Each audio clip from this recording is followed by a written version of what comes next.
নমস্কার, আমি তনুশ্রী। তনুশ্রীর রান্নাঘরে আপনাদের সবাইকে স্বাগত। পুরনো বন্ধুদের অসংখ্য ধন্যবাদ আমার পাশে থাকার জন্য। আজকের আমার রেসিপি ভেটকি মাছের চিলি ফিশ।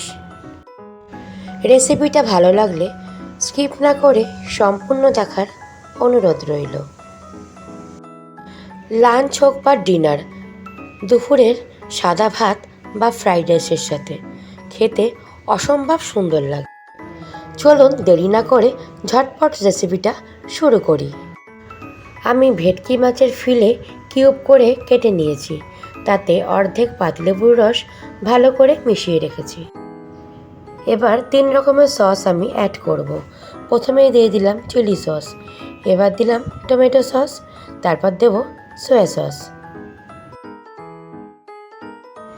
দিয়ে দেব বড় চামচের 2 চামচ কর্নফ্লাওয়ার, আর দেব আদা বাটা, দিয়ে দেব স্বাদ মতন লবণ, ঝালের জন্য দেব লাল লঙ্কার গুঁড়ো, আর দেব রসুন কুচি। এবার সমস্ত উপকরণ হাতের ভালোবাসা দিয়ে মেখে নেব। মেখে অন্তত আধ ঘন্টা রেস্টে রেখে দেব।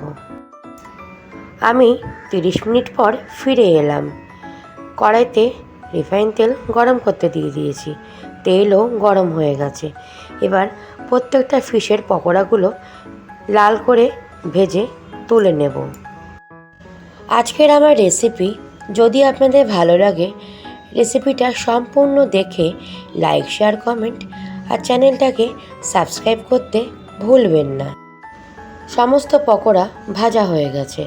আমি পকোড়া ভাজার তেলেই দিয়ে দেব আগে থেকে কেটে রাখা ক্যাপসিকাম, পেঁয়াজ, কাঁচা লঙ্কা, আদা, রসুন কুচি।